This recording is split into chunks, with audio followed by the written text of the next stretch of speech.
From a turbulent childhood in the heart of the Rust Belt to becoming the Vice President of the United States, JD Vance is a living testament to the power of resilience.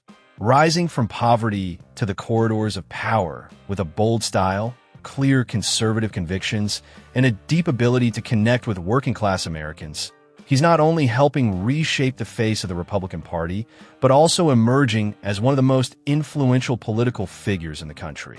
The real question is, what drove a boy who grew up in chaos and poverty to become one of the most powerful individuals in American politics? If you enjoy stories like this, don't forget to subscribe for more. Born as James David Vance on August 2nd, 1984, in Middletown, Ohio, a small town nestled between Cincinnati and Dayton, Vance grew up in a community that was once a thriving manufacturing hub. But by the end of the 20th century, Middletown had fallen on hard times as factories closed, jobs vanished, and the local economy collapsed. What was once a proud steel town had become a shell of its former self, marked by joblessness, poverty, and deep social decay.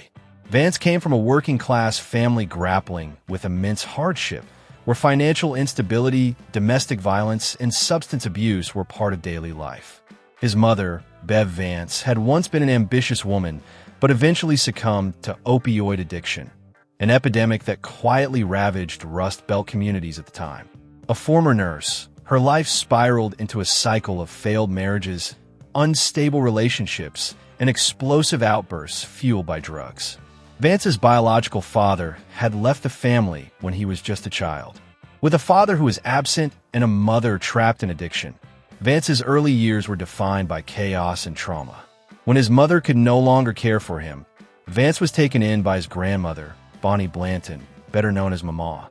She was tough, sharp-tongued, fiercely determined, and absolutely no-nonsense. Mama became both his protector and his guiding light. She didn't just shield him from the turmoil around him. She instilled in him the value of hard work, accountability, and grit. She reminded him constantly that being poor was never an excuse to fail, and no matter how rough life got, he had the power to rise above it if he stayed strong. In his best-selling memoir, Hillbilly, Vance paints Mama as a fiery woman, intense to the point of intimidating, but also the first person who showed him what love and sacrifice truly meant. Released in 2016, Hillbilly wasn't just a personal story. It was a raw, unfiltered account of the collapse of white working-class America. Vance captured the reality of life in the Rust Belt, where family values were fading, economic opportunities were drying up, and blue-collar Americans felt abandoned by both government and society. The book struck a deep chord across the nation, exposing a side of America that many had never seen and quickly became a cultural phenomenon. Practically overnight, Vance became a sought-after voice in conversations about politics, economics, and the state of the American working class. Despite growing up in a world filled with traps and temptations, Vance never let his circumstances define his destiny. From a young age, he saw friends and neighbors fall into cycles of joblessness, violence, addiction, and despair. That exposure made one thing crystal clear. If he wanted a different future, he'd have to carve out a new path himself. After graduating from high school, instead of heading straight to college, Vance made a bold yet necessary decision. He joined the United States Marine Corps. The military offered more than just an escape from poverty. It became a place where he learned discipline, responsibility, and leadership. During his service, he was deployed to Iraq, where he served as a logistics officer. His time in a war zone gave him a first-hand view of the brutal realities of conflict, the quiet sacrifices made by American service members, and the political consequences that followed every military decision. Later, Vance would reflect on his time in uniform as one of the most formative periods of his life, shaping both his character and his worldview. After leaving the military, Vance enrolled at The Ohio State University, where he earned a bachelor's degree in political science and philosophy. It was during this time that his passion for politics, economics, and social issues began to deepen, particularly his interest in the slow decline of the white working class, the very group he came from. But the biggest turning point in his academic journey came when he was accepted into Yale Law School, one of the most prestigious institutions in the country. For a kid who had grown up surrounded by instability and hardship, getting into Yale felt nothing short of miraculous. While at Yale, Vance met Amy Chua, a high-profile law professor and the author of the controversial book Battle Hymn of the Tiger Mother. Chua quickly recognized Vance's exceptional talent and became one of his most influential mentors. She was the first to encourage him to write about his childhood, an idea that would eventually become the best-selling memoir, Hillbilly Elegy. Under the guidance of Yale's top professors, Vance not only mastered the law, but also expanded his understanding of America's economic and political systems. He began to see that the challenges facing working-class Americans weren't just financial. They were deeply rooted in culture, mindset, and how these communities viewed themselves and their place in society. Earning a law degree from Yale opened the door to elite circles in politics and business, a world completely foreign to the one Vance had grown up in. From entrepreneur to politician, the rise of Hillbilly Elegy. From a successful career in venture capital to a prominent role in American politics, JD Vance carved out his public identity through the runaway success of his memoir, Hillbilly Elegy. After graduating from Yale Law School, he didn't immediately dive into politics. Instead, Vance stepped into the world of finance and investment, working at Mithril Capital, a venture capital firm founded by billionaire Peter Thiel, who would later become one of Vance's most influential backers. His time at Mithril Capital not only provided him with a solid financial foundation, but also allowed him to build connections with key investors and policymakers in both Silicon Valley and Washington, D.C. Despite his stable and lucrative investment career, Vance remained deeply troubled by the steady decline of America's working class, a struggle he had lived through himself. That lingering concern pushed him to share his personal journey in the form of a memoir. In 2016, he released Hillbilly Elegy, a memoir of a family and culture in crisis. A book that wasn't just about his own life, but painted a broader picture of an America where once thriving communities have been ravaged by economic stagnation, family breakdown, and the opioid epidemic.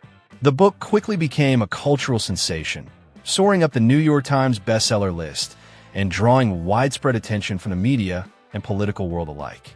More than a personal success story, it served as a stark warning about the widening divide between struggling working-class Americans and the political elite. Vance laid bare the real challenges facing people in the Rust Belt, from the collapse of the steel industry and the erosion of traditional family values to a growing sense of hopelessness and fading trust in government institutions. The impact of Hillbilly Elegy turned Vance into a significant voice in political discourse, especially as populism gained momentum across the country. To many, the book offered an explanation for the rise of the Trump movement, at a time when millions of working-class Americans felt forgotten and betrayed by the establishment. And Hillbilly Elegy didn't just stop at the page. In 2020, Netflix released a film adaptation directed by Oscar winner Ron Howard and starring Hollywood icons Glenn Close and Amy Adams. The movie stirred its own wave of controversy. Critics accused it of oversimplifying the plight of the white working class and failing to explore the deeper systemic causes of their struggles. Yet regardless of the mixed reviews, both the book and film launched JD Vance into the national spotlight. Not just in politics, but in media as well. He became a regular guest on political talk shows, took part in major policy forums, and earned a reputation as a sharp analyst on pressing social and economic issues. Although Hillbilly Elegy brought him fame, Vance wasn't immediately seen as someone destined for political office. In fact, when Donald Trump ran for president in 2016, Vance was among his fiercest critics. In numerous interviews, he questioned Trump's leadership abilities and described the movement around him as a dangerous strain of populism. But just 5 years later, in 2021, Vance's outlook had undergone a dramatic shift. Watching the transformation of American politics and the Republican Party's embrace of populist ideals, he came to view Trump not as a fleeting political anomaly, but as the face of a deeper, enduring movement reshaping the country. The values that Trump championed: economic nationalism, anti-globalism, and a focus on the working class, aligned remarkably well with the issues Vance had highlighted in Hillbilly Elegy. Recognizing this connection, Vance decided to officially enter the political arena. In 2022, he announced his candidacy for the U.S. Senate, representing his home state of Ohio. It was a crowded and competitive race, with Vance facing off against several seasoned Republican rivals. Early on, he was seen as an outsider with slim chances of success. Everything changed when he earned the endorsement of Donald Trump. In April 2022, Trump publicly backed Vance, calling him a true warrior for America. That support immediately boosted Vance's popularity among conservative voters, especially white working-class communities who had connected deeply with Hillbilly Elegy. With Trump's endorsement and a well-organized campaign, Vance defeated his opponents and was elected as Ohio's U.S. Senator in 2023. But the biggest turning point in JD Vance's political career came in 2024, when Donald Trump chose him as his running mate for the presidential election. This wasn't a random pick. Trump needed someone who could connect authentically with working-class Americans, someone who understood the economic and cultural collapse unfolding across the Rust Belt. With his compelling backstory and sharp communication skills, Vance was the perfect choice. The Trump-Vance ticket quickly gained momentum among conservative voters. Vance proved himself to be more than a rising star. He was a formidable political force, delivering powerful speeches about restoring American greatness and defending working-class values. His campaign messaging focused heavily on key conservative issues, including immigration, economic policy, and traditional American culture, helping him become one of the most beloved figures among right-leaning voters. In November 2024, the Trump-Vance ticket scored a resounding victory, and on January 20th, 2025, JD Vance was officially sworn in as Vice President of the United States. The controversies and drama surrounding JD Vance. JD Vance's political journey has been marked by controversy and drama from the very beginning, most notably in his shifting relationship with Donald Trump. Before he ever ran for office, Vance was one of Trump's harshest critics among the intellectual conservative class. During the 2016 presidential election, he openly called Trump's politics insane and didn't hesitate to warn that Trump could inflict long-term damage on American democracy if left unchecked. At the time, Vance saw Trump's movement as nothing more than a dangerous brand of populism that exploited the anger and frustration of working-class Americans without offering real, practical solutions to the country's deep-rooted economic and social problems. But by 2021, Vance had completely reversed course.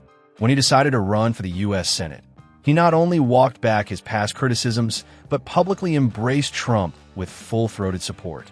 Vance insisted that he had misunderstood Trump, and in reality, the former president had delivered substantial benefits for American workers. This sudden pivot sparked immediate backlash across both political and media circles. People who once admired Vance for his intellectual independence began accusing him of being a political opportunist, someone willing to abandon core beliefs in order to win over conservative voters and climb the political ladder. Many commentators argued that this wasn't just a change of heart, but a complete ideological transformation, from a traditional conservative thinker to a populist firebrand mirroring Trump's style and rhetoric. Still, despite the wave of criticism, Vance's shift paid off with conservative voters, especially among white working-class communities in the Rust Belt who had long resonated with Trump's message. In a notable interview, when asked about his political U-turn, Vance didn't dodge the question. He admitted he had gotten Trump wrong. Through time and reflection, he came to believe that Trump was genuinely fighting for the core concerns of working-class Americans. To Vance's supporters, this was a sign of political maturity, a willingness to admit past mistakes and evolve based on lived experience and reality. To his critics, it was nothing more than a calculated political move, a tactical shift designed to win elections rather than an authentic change in beliefs. Beyond his change in stance on Trump, Vance has drawn attention and criticism for his fiery, often polarizing statements on hot-button issues like immigration, identity politics, and especially woke culture.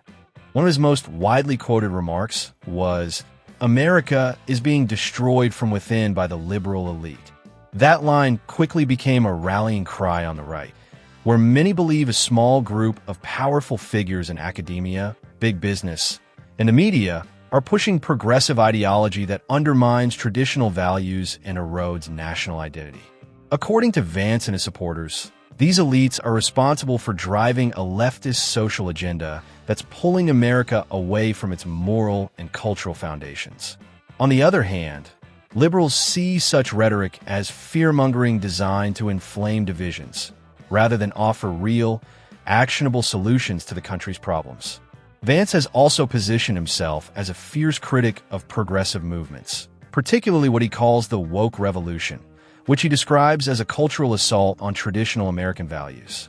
He has repeatedly accused universities and mainstream media outlets of promoting a worldview that teaches Americans to feel ashamed of their country rather than proud of the principles that built Western civilization.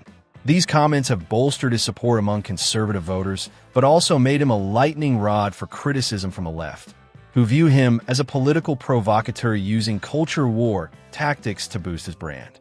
One of the most debated aspects of JD Vance's rise is his close relationship with tech billionaire Peter Thiel. Thiel, one of the most influential venture capitalists in Silicon Valley, was also one of the first high-profile tech figures to back Donald Trump in 2016. Vance's ties to Thiel run deep, especially in the financial world. When Vance launched his investment firm, Naria Capital, Thiel was among its biggest backers. Later, when Vance ran for Senate in 2022, Thiel poured millions of dollars into his campaign, giving him a massive boost in visibility and voter outreach. While Thiel's support gave Vance a major advantage politically, it also raised concerns about Vance's independence. Some observers began to question whether Vance truly represented the interests of working-class Americans, the very people he spoke about so often, or whether he was just a vehicle for advancing the agenda of wealthy elites.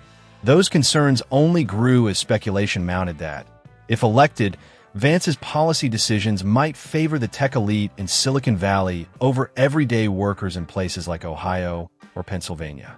Critics even began calling him Peter Thiel's puppet, accusing him of being heavily influenced, if not outright controlled, by corporate interests rather than the needs of average voters. Vance has repeatedly denied those accusations, insisting he remains intellectually independent and free from any pressure from donors. But his connection to Thiel continues to be a flashpoint, fueling ongoing debate about the growing role of billionaires in shaping modern American politics. JD Vance's wealth and personal life. According to financial disclosure reports filed during his 2022 Senate campaign, JD Vance's net worth was estimated to fall somewhere between $7 million and $15 million, an impressive figure for someone who grew up in extremely modest circumstances. After securing a seat in the U.S. Senate and officially entering politics, Vance's wealth continued to grow, fueled by smart investments, royalties from his best-selling book, and other business ventures. By the time he became Vice President of the United States in 2025, his net worth had likely surpassed earlier estimates. While he may not be in the same financial league as ultra-wealthy politicians like Donald Trump or Michael Bloomberg, Vance's financial standing is solid enough to afford him a secure, comfortable, and enviable lifestyle. Beyond book royalties and his investment firm, he also owns an impressive real estate portfolio, including high-value properties in Ohio and several other states across the country. He's shown a particular interest in real estate markets that are benefiting from technological innovation and economic growth. Despite his wealth, Vance consistently presents himself as a man rooted in working-class values, often referencing his humble beginnings and the hardships he had to overcome to get where he is today. In addition to his achievements in politics and business, family is at the heart of JD Vance's identity. He is married to Asha Chilam Vance, a highly accomplished attorney who once clerked for the United States Supreme Court and built a respected career in law. Asha comes from an Indian immigrant family that placed strong emphasis on education, hard work, and academic success. She attended Yale University, where she and JD first met while both were students at the prestigious law school. Their relationship began with deep, thoughtful conversations about law, culture, and politics, and eventually blossomed into a lasting and meaningful partnership. After getting married, the couple built a life together with their 3 children and settled in Ohio, a place Vance has always considered his true home, even though his political duties often take him to Washington, D.C. No matter how packed his schedule gets, Vance makes it a top priority to spend time with his family, something he regularly highlights as one of the most important parts of his life. In interviews and public speeches, he often emphasizes the value of traditional family structure and the lessons he hopes to pass down to his kids. He believes the decline of the American family unit is one of the root causes of social instability in the country. For him, maintaining a strong and stable household is not just a personal commitment. It's a political statement that reflects his belief in the importance of traditional values in building a thriving society. Despite his high profile in national politics, Vance keeps his family life relatively private, shielding his children from the spotlight. He and Asha are intentional about giving their kids a peaceful, grounded upbringing, as normal as possible, despite the fact that their father holds one of the highest offices in American government. And in the coming years, he's poised to remain one of the most influential voices in American politics. With a combination of experience, ambition, and a unique ability to connect with voters across socioeconomic lines, Vance has all the tools to shape not just the future of the Republican Party, but potentially the future of the country for decades to come.